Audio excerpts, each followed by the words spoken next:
There's a common perspective that Gen 1 is a proof of concept for the Pokemon series, and incomplete unto itself. It has incoherent glitches. What are all these critical hits? There's no usable mods. I'm stuck in wrath. It's literally unplayable. No sane game dev would design their battle system taking heavy inspiration from Pokemon Red and Blue, right? Okay, so what about something like the fact that Special being a single stat added a unique mechanic to the game that creates an extremely exciting tug-of-war mechanically and aesthetically when dealing with special attacks. Tense moments like games of chicken to see who will suffer the special stat drop in a psychic war. Feeling king of the mountain with your special stat cranked all the way up through amnesia boosts. Seeing your powerful Pokemon instantly become kinda weak from a special stat drop. All of these require this mechanic. And in case you're wondering, they were already able to design Pokemon that can dish out really hard special attacks, but are on the more lightweight side against special attacks defensively by simply keeping special stat high but HP stat low. Crank the defense stat if you want it to survive physical hits. Splitting this stat up into special defense and special attack reduced this mechanic to a mere copy-paste of normal attack and defense. It's literally the deletion of a unique and incredibly fun mechanic. So maybe we can reconsider some biases against Red and Blue mechanics. A little well-kept secret by the people more versed in the original Pokemon Red and Blue is that these games were a masterpiece of design unto themselves. Only 151 Pokemon, highly asymmetrical types, centralized metagame, special defense and special attack as a single stat. These design choices and more were not a prototype of what came after. They were a blueprint for a completely different path of game design than what the series evolved into. I am cooking up a game, part of the purpose of which is to reflect that alternate path of evolution. That game is Orc Castle, and you can watch the first devlog now if you came in late, where I talk primarily about my ambitious storytelling goals for the game and the overall design plan. Not wanting to fall into a rut of just conforming to least common denominator ideas about what makes a game well designed, when I started brainstorming for Orc Castle's battle system, I remembered just how unique and exciting those original Pokemania spawning games were, and how nothing else is quite like them. Today, I'd like to show you how these lost-in-time game design techniques are empowering my own game design. Let's establish something for a moment. An elephant in the room. Perchance. What actually is game balance? It's a topic that can either spawn heated discussions or just be used as a nondescript code word with a definition that commonly devolves into I like this game or I don't like this game. In my time deving and modding, I found only one really particularly useful one-size-fits-all definition for balance. The game's ability to facilitate the desired type of drama consistently and as complexly as needed. What is drama? Drama, used in this sense, is what I refer to as anything in a game system that systematically, i.e. through normal gameplay, simulates the ebb and flow of tension the same way a story does. Questions and answers, tension and release, conflict and solution. In the case of a turn-based RPG like Pokemon Red and Blue, a very basic example is if you have a Tauros staring down an Executor. Neither trainer wants to switch, and the Executor wants to put Tauros to sleep. There are a number of outcomes here with different likelihoods of occurring. To summarize simply, there's a fairly high chance Tauros will do a solid amount of damage to Executor, then be put to sleep. There's a much smaller, but still very possible chance Tauros will completely knock out Eggy and not be put to sleep due to paralysis from body slam and or sleep powder missing. There's an extremely small chance Tauros will accomplish nothing due to the Gen 1 in 256 mischance, and then he'll get put to sleep. This is a very exciting scenario in which one outcome is the clearly most likely one, but there's a high enough chance for the other one to add a very real threat that has to be taken into account. This is drama. The strong, relevant question of, will Eggy sleep Tauros, is the tension, and then the outcome becomes the resolution, just like a tense moment in a story. The punishing crit rate of Tauros, due to crit rate being tied to speed, makes the second scenario much more likely than it would be using the crit rate mechanics of later generations. In the mechanics of the later generation, due to the high stability of the scenario in favor of Eggy, sleeping Tauros would be seen as the appropriate outcome. Tauros winning this interaction would come to be seen as more similar to an ass pull in a story, something that happened but didn't really justify itself in some sense. It's just frustrating and not interesting. Furthermore, because of this interaction in Gen 1 being volatile enough, it allows the third scenario, the one where Tauros accomplishes literally nothing at all, to make room for itself as an interesting scenario, because it's not coming out of nowhere. We've already accepted that this is a volatile scenario. An extremely unlikely outcome like the 1 in 256 miss reads less as a mistake and more as a special outcome. This drama is what makes a game exciting, interesting, and intuitive. As long as the right type of drama is being aimed for, this unites the excitement of the game at both the casual and competitive level. This is what true balance looks like. The 1 in 256 miss, while a programming error, is really an excellent piece of design. Gen 1 Pokemon actually has several of these, and the majority of them actually add to the game rather than detract. The most famous one, that is essentially universally agreed to be a great mechanic, is Hyper Beam not immobilizing the user of it the turn after if it scores a KO upon use.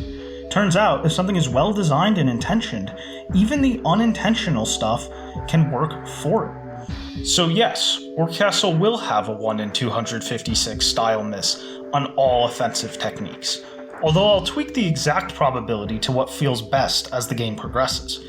Hyper Beam-esque techniques will be in as well, with no recharge on KO.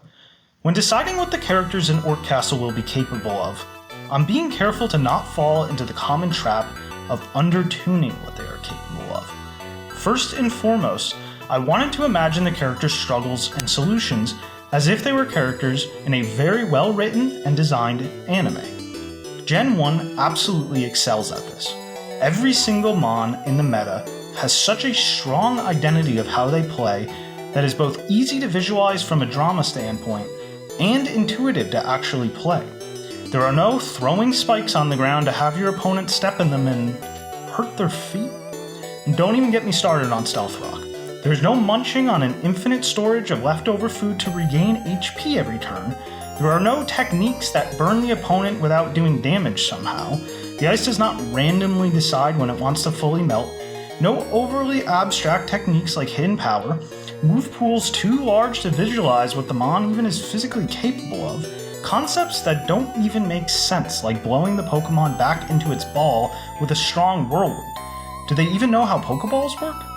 Sometimes we decide Weezing has the ability to levitate over ground attacks, and sometimes we decide his gas power undoes Pokemon powers Kamijo Toma style, but only the passive abilities, even though Weezing is always clearly levitating? Why are these mutually exclusive? Somewhere along the way, between the first and second generation of Pokemon games, they lost sight of so many of the design sensibilities that grounded the series in the first place. And things mostly just got worse with time. What kind of opponents would this character struggle with in a story? What do-or-die scenarios would they end up in? Are their movements complex and constantly changing, or do they prefer to try to do something repeatedly unless forced into another option? It's so easy to grab any of the original 151 Pokemon and answer these questions. So much so that I can imagine a first-time viewer of competitive Red and Blue being able to follow the power dynamics and win conditions of the battle. I can't imagine this even remotely for any other Pokemon game. The trap that no one wants to fall into is overtuning, like we see with the almost mindless feeling excessive power versus excessive power, commonly criticized in more recent Pokemon games. What we want is a legitimate interplay of abilities, pushed just to the point where they can thoroughly articulate themselves as what they are. No matter where you look, nothing beats the top tier, normal type trio from Gen 1 for these qualities. Chancing, the wall that absorbs seemingly anything unless caught off guard, making slow, steady, offensive progress on the opponent. Tauros, the fast, powerful attacker that can find an answer to anything, and turn seemingly any battle around with enough luck.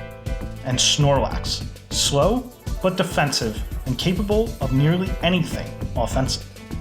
Interactions involving any of these three mons are extremely hard to become boring. A centralized meta is only an issue when it lessens creativity and options while promoting usage of broken mechanics that lack depth. In the case of Gen 1, the three centralizing mons provide endless expressiveness and depth, while also making any sort of mon around them yet more interesting. An interaction between these mons and any other viable mon is always interesting due to the way in which these three mons have such a clear identified aesthetic of drama. It holds up no matter what mon they are interacting with, and in a different way depending on the mon. Basing the gameplay style of the three characters that will form the party of Orcastle on these three mons came to me as almost a no-brainer. There's effectively no strange and novel, yet viable way of using Tauros that doesn't paint this very dramatic picture of this magical bull that rages around quickly and powerfully, frequently catching his opponent off guard and sometimes casting elemental spells with solid but not great power unless they land a crit. This was back when normal type wasn't treated as bland type, but emphasized the concept of pure, unbiased power, as the card game did a great job of emphasizing with the colorless energy aesthetic. Orcastle has such a type, and so Tauros is always just Tauros-like. This is quite literally character development, the same way a story works. Yes, it certainly might be kind of interesting if there's some kind of clever Tauros configuration where he's using no physical moves and seeks to tank hits, but what does that have to do with his design, with his character? How do we interpret the drama in that? What would the game ever gain from allowing such a thing? Too many options can easily simply result in de facto no options at all, because it results in an almost nihilistic interchangeability. It's deleting space for what could be characters and their development. Something that might be surprising for some people is footage of official Japanese Pokemon tournaments in 1996. The mons that appear in these old tournaments overwhelmingly overlap with the same mons forming the current competitive meta nearly 30 years later. The meta was intuitive. Pokemon did not base its original appeal on an endless slew of possibilities. They constantly pushed the significance of the elegant 150 number, and in Japan they included Mew to make it 151. Much like a roster of lovable and classic fighting game characters, the world quickly became very intimate with the entire cast of 151 Pokemon, and the intuitive question on every kid's mind was, which ones are the best? This wasn't a question reserved for a team of autistic wizards, tinkering every little factor in their esoteric laboratories. It was something that could be worked out by battling with anyone trying hard to win. The hierarchy wasn't an accident. It was a professionally designed feature of the game. While I'm also cooking a versus mode in Orcastle where I want a solid number of playable characters to all be viable, first and foremost, the game is a single player experience with this enforced party. That means your options for the single player mode are centralized by enforced design. I don't want the player to ever get bored of these characters despite there being no EXP growth system. They need to be as much and even much more interesting than the normal meta tria of Pokemon Red, Blue, and Yellow. The Tauros of your Orcastle experience will be the Deuteragonist Rehea. But first, to address the bull in the room, no, there will not be a mechanic in Orcastle that allows Rehea to crit on 20% of all her attacks. Not by default, that is. Despite the ways I just praised this mechanic over future Pokemon games' implementation, naturally there is room for improvement. As Masahiro Sakurai has talked about, one of the keys to player enjoyment is stress management. While volatility and strong punishments can be very important to good drama, it's important with modern games to spoon-feed concepts more proactively to modern players. By default, critical hits will not occur in Orc Castle. This prevents scenarios that will register as unfair to the player by excessively rewarding instant aggression when the player is on the lucky side. It can feel as if a battle is being ruined by this early game luck. The point is to create an environment for the player to expect and accept the drama-producing volatility you want. Thus, critical hits need to be enabled by the use of a spell. In Rehea's case, she has the spell Bravery, which temporarily increases her crit significantly, after which it will fall each turn. Because the spell is type Brave, and Rhea's core type is Brave, she can get a bonus effect from using the spell twice in a row, where her crit rate will never drop below a certain amount. It will take a bit of time before I figure out the best amount, but for now, I'll have it never drop below 20% like Tauros. 2 turns in a row is a big investment for a non-defensive character, so I need the reward to be good, but not overtuned. Tauros is a mon that likes to use Body Slam whenever possible. It's his bread and butter attack option because it uses his specialty of physical strength with no drawback. It's hard to feel safe switching anything into this attack because it has a 30% chance of paralyzing, which can easily cascade into Tauros beating the mon entirely, while losing nothing. While I am of the very popular opinion that Paraflinch, the thing that makes Pokemon lose their entire turn 25% of the time when paralyzed, is kind of a poorly implemented mechanic in all Pokemon generations, I do very much like the way in which Tauros' Body Slam is a pure pressure machine that can't be ignored. It makes you hold your breath and cross your fingers whenever you see him rampaging about in this way that is very easy to visualize. And when you finally overcome this, it's hugely cathartic. To capture this type of experience with Rhea, I'm giving her a special strike ability. Rhea can use this technique at any given time and with no mana cost, meaning stalling it out isn't an option. Something has to be done to force her onto the defensive. In addition, it'll produce a bleeding effect that increases in severity with each strike. This is a status that weakens and eventually kills the inflicted character if not healed. I want it to feel like Rhea can break through anything given enough time to wear at the opponent, similar to the way every Body Slam is a new chance for Tauros to break through with paralysis and critical hits. I'll get more into the details of status effects in Orc Castle another time, after some more tweaking of the exact balance. And lastly, to complete this Tauros-like profile, Rhea will have access to some signature elemental-themed spells. Rhea doesn't have the best magical power stat, meaning her ability to both dish out non-physical damage and endure hits from it are not great. However, like Tauros, she'll have access to some good offensive spells that can produce a variety of desired results. Tauros, notably, can utilize Fire Blast for strong fire damage and burns, Thunderbolt for good electric damage and the occasional paralysis side effect, and most commonly, Blizzard for strong ice damage and the not at all irrelevant chance to instantly KO any non-ice opponent in a single attack with a freeze status. It really gives Tauros a nice feeling as a mon that majors in physical offense, but minors in elemental spellcasting. He feels a lot like an archetypal JRPG protagonist in that sense. This ends up being a perfect fit for Rhea, who is supposed to have many characteristics referential to this archetype.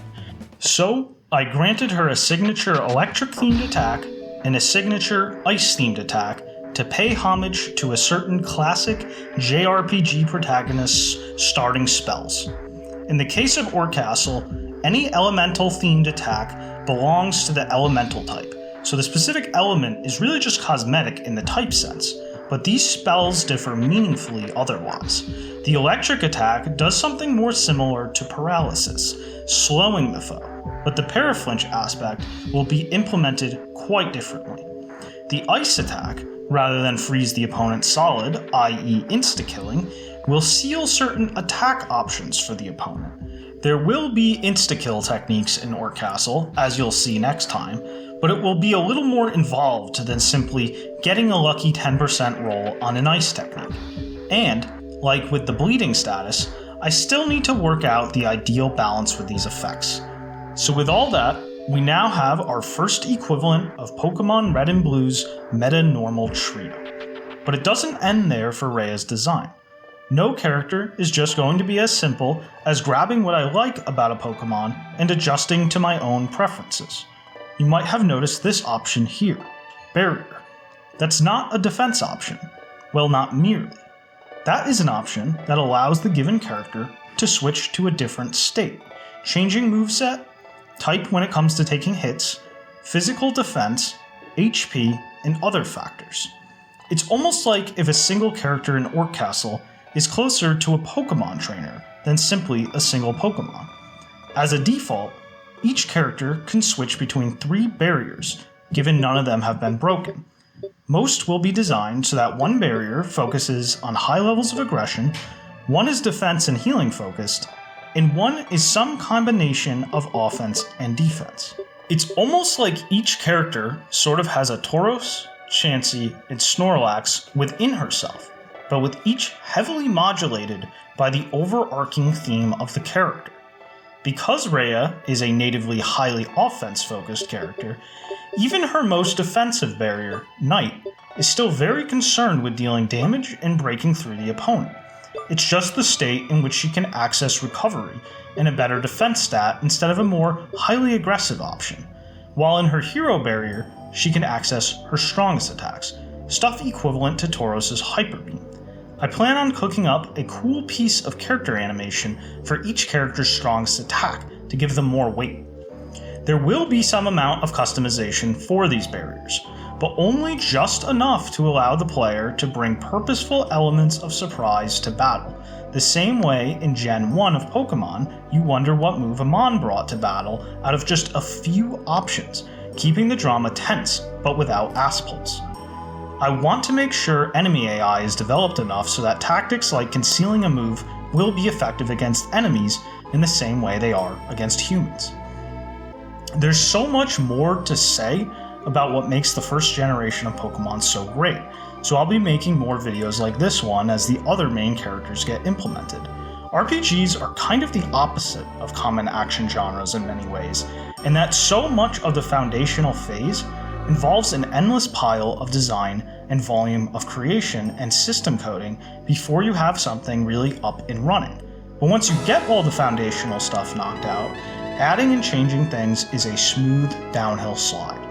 There's a ton more content I already have to show, so I'm going to try and crank out another devlog this month where I'll do a full breakdown of a complete battle.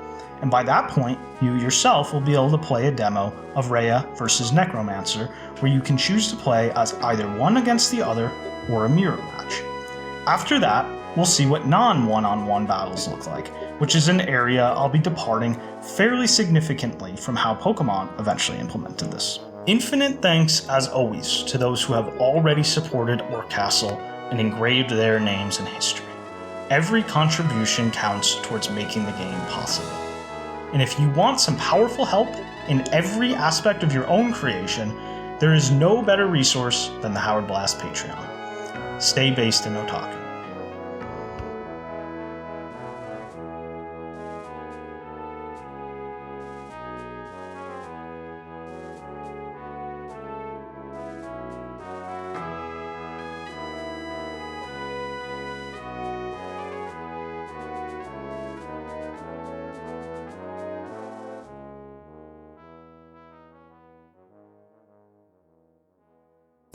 I'ma start screaming.